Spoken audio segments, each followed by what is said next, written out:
So we're talking about the importance of remembering, and so I was saying when I was younger, which is maybe other people have other experiences. When they were younger, when I needed information, you had to go to experts who would know things, right? If you didn't have an expert, and if you want to know something in sort of anthropology or something in some sort of niche area of science, you could ask an expert. You could look it up.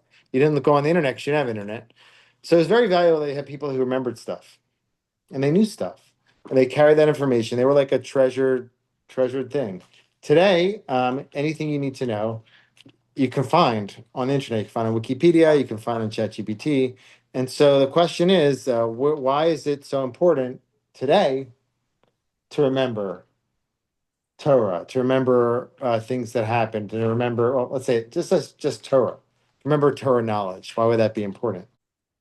So it's important to remember the lessons of the Torah, right? ChatGPT and Google can have all this information, but if it hasn't made an impression on you, then you're completely not connected. You're completely not connected. Like you can have all the information in Google, but if it's not inside of you, and you don't remember and take heed of the lessons of the Torah, then you're completely missing the whole point of it. Like you're supposed to learn about the messages, you're supposed to learn about Pesach or Purim that's coming up. And that memory of Purim, we're supposed to actually wipe out we're supposed to remember Amalek and wipe out their memories. Things we're supposed to remember. This Shabbat is Shabbat Zachor. It's time of remembering something. But Purim, we go through Purim and it has no impact on you. You don't remember or it hasn't really infiltrated your system and impacted you or gone through you, then you've missed out, right? So it's not just really about information; it's about transformation. There's a story about a student who went to his Rebbe, he was so excited because he's like, Rebbe, I have such great news. And the Rebbe says, what's the great news? He goes, I just went through all of the Talmud. I went through all of it. And the Rebbe was like, everyone in the room was like amazed, right? And the Rebbe says, was also very impressed. And he asked us a follow-up question. He goes, I understand you went through all the Talmud, but how many times did the Talmud go through you? Oh, that's such a Jewish thing. Just give the person their moment, like why you got to critique them in that moment. But let's finish the whole Talmud. But the idea is like, how many times, how is the lessons of the Talmud, how many of them you remembered? And how many of them are like living inside of you? So that's kind of like the idea. And a great way to remember is through action, obviously.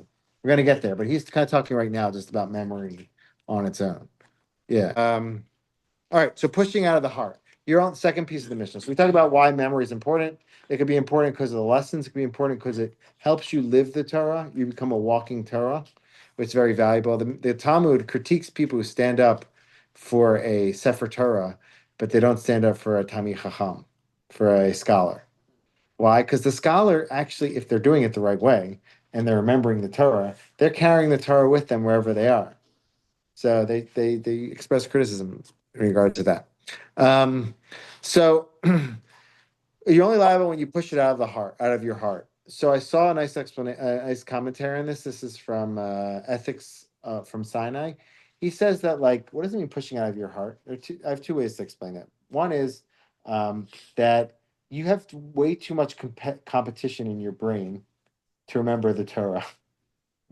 You've taken in three Netflix series this week. You've taken in every opinion from every news station on this event that happened in the 3 hour news cycle that just switched to another 3 hour news cycle. It's fine. We all have things that we're interested in, but sometimes through amassing so much other knowledge, you don't create the space to properly absorb and to process Torah knowledge. So it's a balance. You have to find out what you're interested in. You do that, whatever, but also find space to put the Torah in there amidst all the other stuff. That's one explanation. He kind of says in his own language.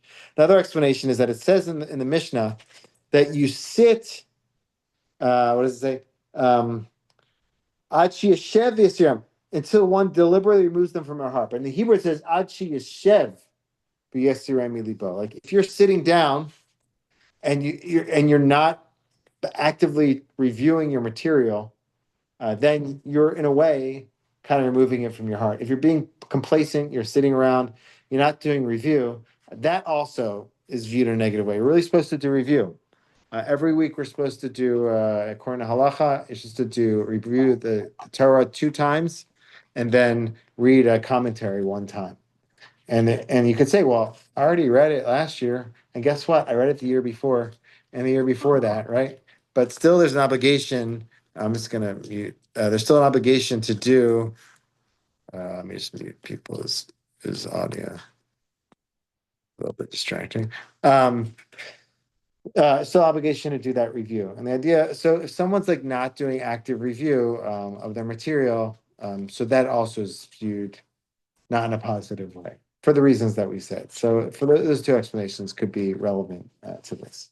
So when we were in yeshiva, they were very careful. I wrote about this in another part of the book. They're very careful, and I used to not like that part. They made us do review. Like they were like, you're going to study. That's fun. Getting in the new stuff.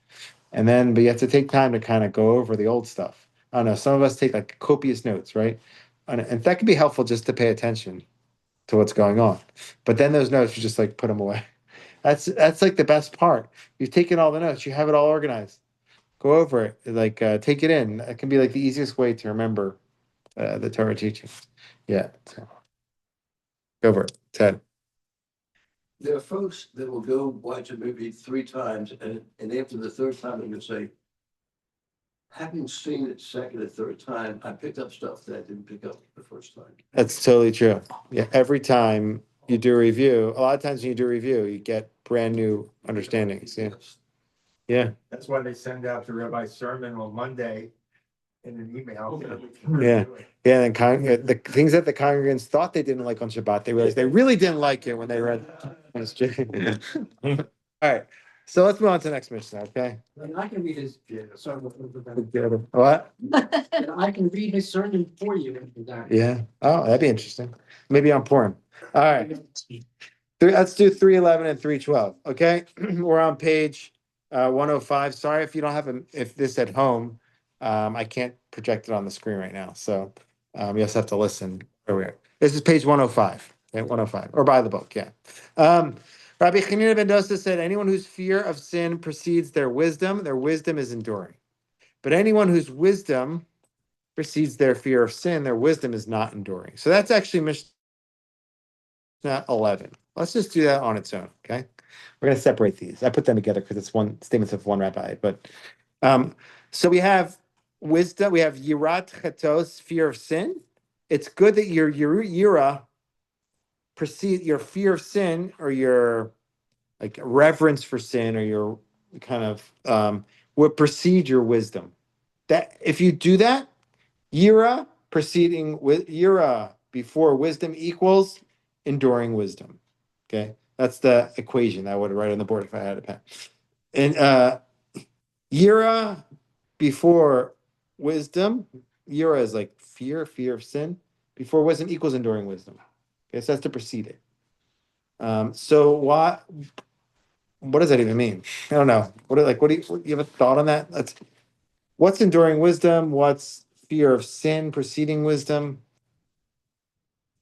I'll give you one explanation off the top. So I saw in Ethics from Sinai as a nice explanation. He says, wisdom here does not necessarily mean Torah wisdom. It could mean science. Here's 2 explanations in that realm of science. He says, when you learn science, when you study science, if your fear of God or your fear of sin precedes it, that will strengthen. That'll make the wisdom endure. Make it like give you life. Make you give you endurance, give you life, give you kiyum, mit kayemet.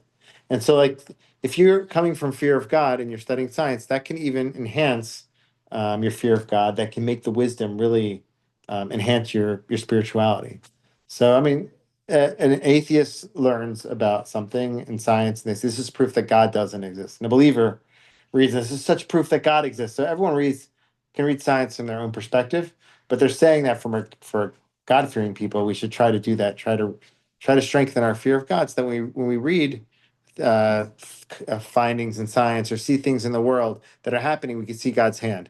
Rav Tzvi Cook is the son of Rav Avram Yitzhak Cohen Cook. He was the founder like kind of like a national religious movement in Israel.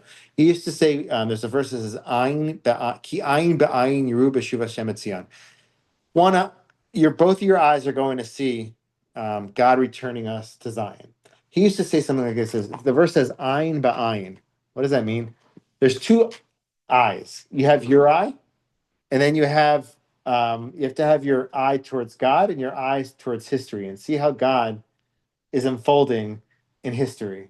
And through doing that, you can see that God's returning Am Yisrael to Israel. It says, there's one eye that's towards God, one ein ba'ayin, one eye towards history, and you have to kind of keep your eyes open and see. His father, Rav Avram Yitzchak, used to say his history in Hebrew is historia. And he used to say that can also mean hysteria. God is hidden. Hester is hidden. Yah is God's name. God is hidden in history. We just have to see it. We have to use our eyes, like our divine eyes, to see how God's working. And so he used to say, like, open your eyes, see it. God, Am Yisrael came back to the land of Israel, the land of Israel flourishing. He says this. He would say this is a fulfillment of prophecies. And so that's the idea of like seeing things through yirat chet, through good perspective. That will enable your wisdom to really add like inspiration and strength to you. What other explanations could we have for this? Could be talking about Torah knowledge. Could be talking about, yeah. So I offered two other explanations in here. One explanation is that somebody who really wants to know what to do, that knowledge will enable that. So when someone really wants to know what to do, they're very thirsty for knowledge to know how to apply it. That will enable them to really apply their knowledge in a positive way. Like I talked about a Baal Tshuva, people who are brand new to Judaism. You see a certain passion in them that you don't always see with people who grew up religious. It's something very special. I went to a Baal Tshuva yeshiva. I saw a lot of that. I saw a lot of also weird things because of that, like just like people not being properly balanced and like sometimes being overly zealous. But you see a certain zeal, a certain passion. So somebody who has fear of sin, who really wants to do things the right way, their chokhmah will be mitkayem. They'll be able to apply their knowledge in a more precise way because they're so interested in knowing how to do things the right way. Somebody's just learning things in a theoretical way. They'll gain some knowledge, but they won't have properly applied knowledge. They want to be able to apply their knowledge all the way. So that's why you need that. An example is like somebody who's taking a course on, I guess, like taking a course on swimming. They can get all that information, but somebody who wants to know how to swim and they're taking the course on swimming, not just for their information, they're going to use that knowledge and they're going to apply it Gotta get in it. a better. So that's also true. Page 107 says like this: one with whom people find favor, Hashem also finds favor. Right? One with whom people do not find favor, Hashem does not find favor. Okay, what does that mean? What is the Mishnah saying? So there's two ways to read this. It could says kol nocha hemeno. So as you could read it as long as the creatures, fellow human beings, are find find favor in you, God finds favor in you, right? Or you can read it like this: as long as Ruach HaBriot Nochaim Eno, Noach Makom, God is found favorable through you, right? So you can, as long as you, as when you make other people feel good around you, Hashem is looked at as more favorable from you. Not just God will look towards you favorably, but God is made favorable in the world through you.